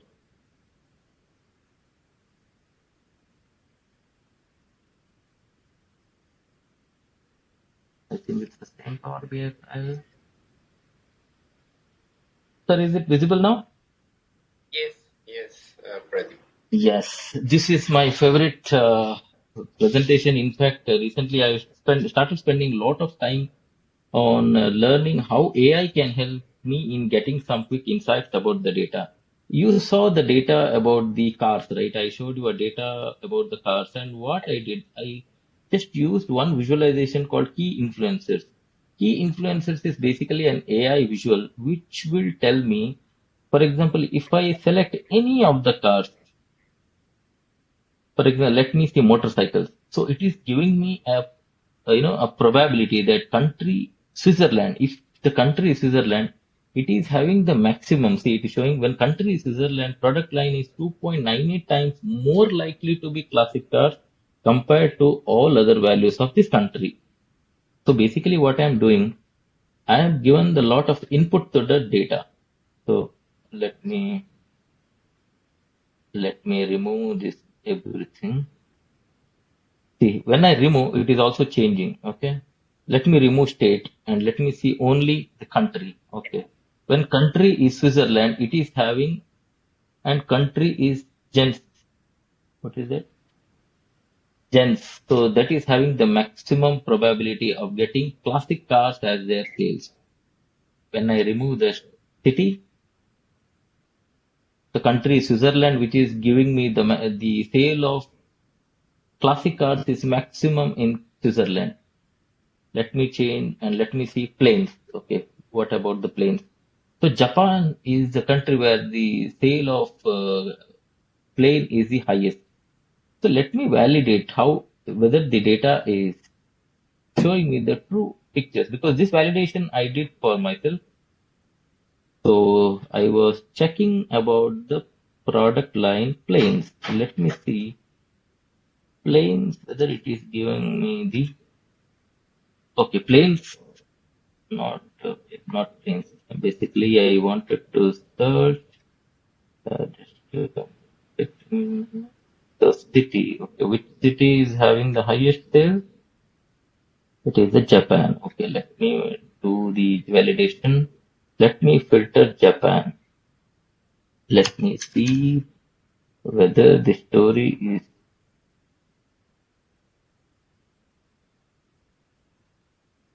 just a second.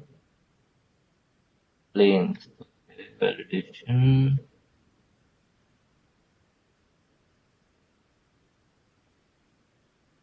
Okay, that's not good. Just a second, guys. I am not able. There must be some other filter which is blocking.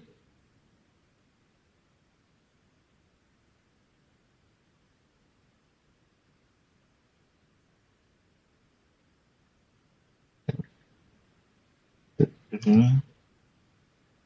I'm not in Japan. Okay, country is Japan. Okay, that's why I'm not able to find because I'm searching in. Not in country. Let me go back to the. Okay. So let me remove the city and I have to bring the country over here. So let me bring the country. So I am bringing the country now, and then let me select the Japan.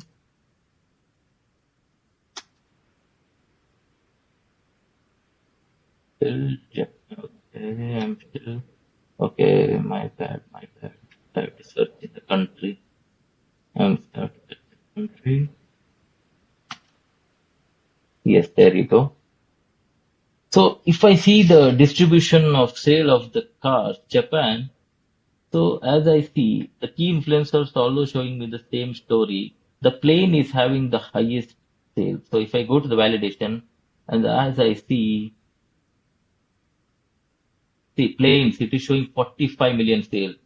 So just by looking at the visual, it's to draw conclusion. Okay, what my data say, and this is how the management also want to see. So it is that easy when you use these tools. So there is one more key influencer, which is again the deal size where let me see medium. So and let me see what when the city is dense, the deal size is 1.4 times more likely to be medium as compared to all other values of the city. So this is a very key influencer where we can actually predict what would be my deal size if the city is dense. So yes, I what again quick time check. Sir, how much time do I have? You have 10 more minutes, Pradeep. Okay, 10 more minutes. So, okay. That means I can cover decomposition tree. Okay. So, guys, quickly. So, decomposition tree also, it's an AI visual, which actually helps me to get maximum story out of my data. So, here I'm trying to analyze my order value and I'm asking the AI to explain by contact name, customer name, state, territory, product line, city, country. I'm giving them so many variables. Okay. I've given maximum variables and I'm asking the AI. So this bulb sign signifies AI. And if you have seen my presentation, most of the times I use this bulb that signifies the AI. So let me see which is, you know, giving me the highest value. So it is actually the medium. So if the deal size is medium, then it is giving me a highest value. And in that medium also, which one is giving me the highest value? That is okay. There is somewhere I have not mentioned the state, so there are a lot of blank in say state. Okay, let me see in that blank also, which is the next one. So basically, it is actually the AI is analyzing all the variables I have given, and it will so quickly it is giving me, and it is actually not following the order which I have given. It is actually deal size, state, territory. In this one, it actually I given in the same order, but usually it not follow the same pattern. It actually follows the pattern which it feels which is more influencing. Now, since while designing it, I have given in the same forward because when I was analyzing the data, it was actually following the same pattern by coincidence. So let me see product line and later on in the classic cars, it's the country which is Spain which is having the maximum revenue and it is actually giving me a quickly a tooltip of how the order value for the Spain is. Now this visualization is very important and I don't want to miss this one. So now I am actually going to ask question to my database. Okay. So it is so simple. So okay, I just want to see I'm just asking a random question to the database, okay, and let me see whether it is able to answer. I want to see order value by month in in, in graph, in a line graph. See, just by typing, I'm able to get insights from the data. How beautiful it is. So my creating visualization becomes so easy if you know how to talk with your data. So let me see again order value by let's say product is that product line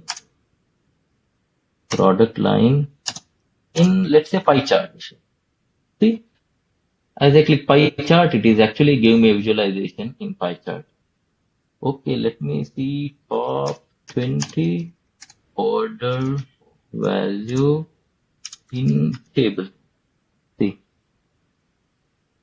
then okay, 30 order value and okay, months. Okay, then date. See, as I query the data, it is actually preparing me a table. It is just like, you are a boss and you are asking, you want to create one table out of a database, and by typing it, you can actually can create a table. It is that easy. So as I'm reaching the end of my session, so I want to now show how you can use robotic process automation to augment your, the analytics. Now you have proposed so many visualizations. So every time the Power BI, if you want to give a fresh input, so you have to refresh the Power BI. Then, okay, let me show you how it works. So you have to refresh the Power BI, then you have to export it, you have to go, you have to export. So these are the manual tasks, right? So now, what robot can do?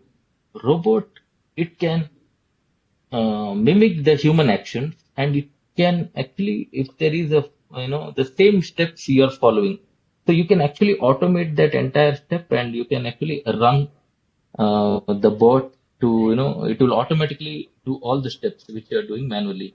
So let me show a quick video because I wanted to show it at the live demo, but due to time, I'm actually showing you the video. So this video will take only 3 minutes 48 seconds, and the robot is opening the Power BI file. So it had opened the same Power BI file which I was showing you today, and it is going to quickly refresh the data set. And now it is actually picking the fresh data from the folder. So for this particular automation, I have used an Excel file as a data source. So now it is reading from that Excel file and populating those data into the Power BI. So it is loading.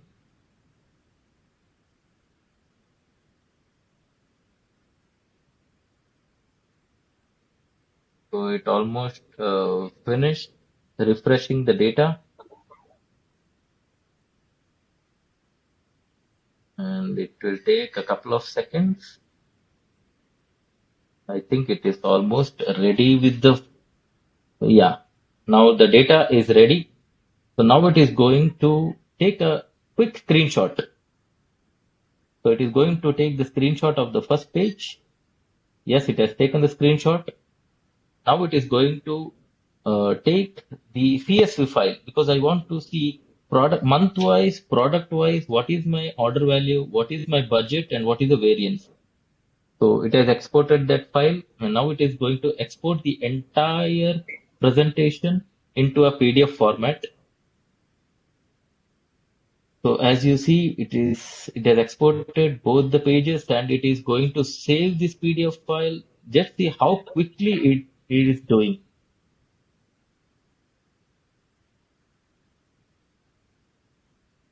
So it is saving all these variables I have already created. So it is following those variables, and I have designed the steps, so it is following that particular pattern. Now it is going to save the Power BI file, and it is going to publish the Power BI file. So it has hit the publish. So it is saving this particular Power BI file in my workspace, and it will generate one link. And when I share that link in the mail, so all the users will be able to see the Power BI in their local machine. Yes, it has successfully completed the publishing part, and now it is sending an email which is happening in the backend. So you will not be able to see that mail. The mail has already gone, and I'm just going to show you that mail. I'm opening that mail for you. Yes, so it is still coming. It is on the way, and it has reached. So this is the mail which is sending, the there is a PDF file, this is all, and also there is one CSV file which I'm going to open, and I'll show you how you know, it has been presented. So month wise, product wise, what is my order value, what is my budget, what is the variance. Now it is actually also there is a screenshot of the Power BI and also a link wherein you can see actually the same Power BI where there will be an additional features where they can, use. So as you see, this is the same Power BI file and the now user will be able to see in their local machine. So now the management getting the information in their fingertips every day automatically without any human intervention. So that is the beauty of robotic process automation. So in this one, if you see the steps performed, it has opened the Power BI, it has refreshed the Power BI, it took the screenshot, it exported the file, it exported the Power BI project in PDF format, it has published the Power BI file, it has sent an email alert along with the screenshot, Power BI link, and PDF and variance file as an attachment. So these are the various projects which are running currently in my organization, and you see within like so much less time it is sending so many reports. It starts at 9 o'clock and by 6 p.m. it is doing all the work without any human intervention. Thank you so much for giving me this opportunity. And if you want to connect with me over LinkedIn, I'm giving a QR code. You can just grab your smartphone and scan this QR code. It will give me directly the link to my profile. So I finish my PPT in another 3 minutes I have. So I leave this 3 minutes. The forum is open for Q&A. Yeah, thanks, Pradeep. Very inspiring. Where presentation yours is so many things, so many technologies you have demonstrated, and your journey where you said that in the last 18 months or so, how much time you have spent in learning new technologies and how much time you are spending. The question which must be in mind and I would like you to cover in the next 2 minutes is when I should start working on this technology, like whether I should spend time on it, what is the inspiration or motivation I should see in learning these technologies, and second thing is how I should start. What is the best way to learn these technologies? Your take on that.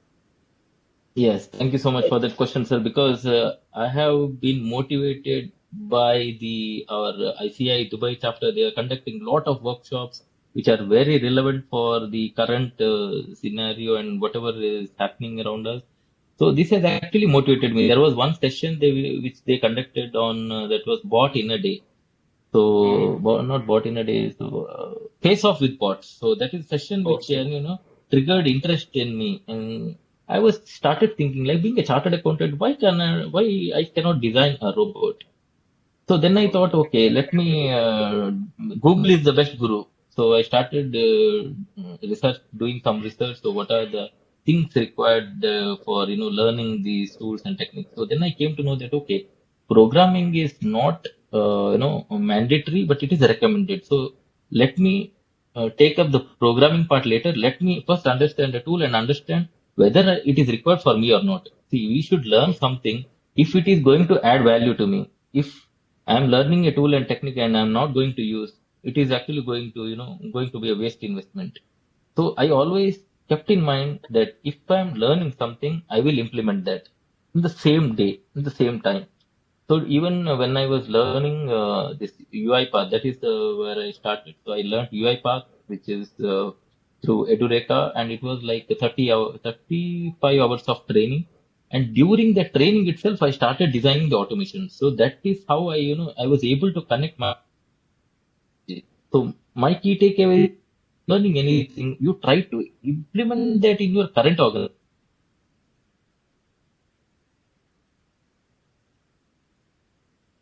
So this Hello. is very important. Yes. And Yeah. going forward, like Yes, your voice Am I had audible? broken. Yes, you are audible. In between, for a few seconds, it was not there. But you continue. You continue, Pradeep. Yeah. So then, okay, after once you are okay with the the technology which you want to learn, you already find that okay, I'm going to learn robotic process automation, and okay, now there are so many tools available. There is UiPath, there is Automation Anywhere, there is Power Automate, and there are many other tools available. So which one I have to take up? So I started my journey with UiPath. Then I thought the licensing cost was very high, so let me do look for some alternative. Then I came up with Power Automate, which is by Microsoft. So very reliable, very dependent, and it is like they are democratizing the RPA basically. So with that, anyone can learn RPA and anyone can use. There is something called a recorder.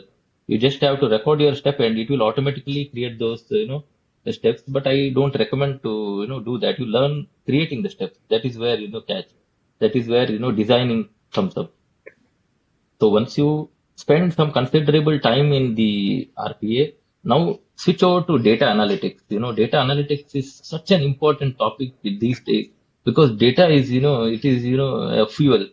So without data, management cannot run. Management is highly relying on data, and whatever is the data, based on that, they are taking the decision. So learn Power BI, learn Power Query, because Excel also now, they keep on evolving. They are adding so many tools and techniques in their tools. So these things will help you. But come out of Excel, because Excel, you cannot scale up. If you want to scale up, then you have to go for some advanced technologies like Tableau or Alteryx or Nine. These are all data science tools. So decide what you want to do. And if I think most of you wanted to learn programming because I'm doing a lot of coding these days. So people ask me like, okay, if I want to learn programming, so how can I go about it? So start with the, like in Python, when you see, make your basics very strong because Python require, the fundamentals should be very clear. What are the data types in Python? What are the modules which you are going to use? What are the packages available? And how to create functions in Python and how to create modules, classes, objects. So these things are very important. And when you learn these things, then you are slowly you will go explore some other things. For example, just let you know that Python has a lot of things. You can do predictive analytics, you can create machine learning models, you can create artificial intelligence models. So even in my laptop, in this machine itself, there is one machine learning model which will detect whether I'm wearing a mask or not. Just created out of passion. Ready-made codes are available. You just have to, fit it to your machine. It's that easy. And as okay, now I'm holding. So actually, by using machine learning, it can actually detect whether it is a cup, whether it is an empty cup. So you are actually giving, a lot of data to the machine, and it is actually giving you the output. That's it. So data is yours. You are only using their platform, and it is giving you output. Yeah, thank you. Thank you so much, Pradeep, for taking out time. And your journey definitely is very inspiring on technology. I'm not sure how many chartered accountants are so passionate as you have been spending time learning, putting efforts, and succeeding in your initiatives. And also, you shared that when you found any technology to be expensive or it may not be helpful to you, you moved on to another and you are continuing this journey and using this in your organization. So I believe that when we know that we will be using this, then definitely so much of efforts is required. Otherwise, I think for those who may be Exactly. very senior in their career, they should have a basic knowledge of a technology and basic understanding of the technology.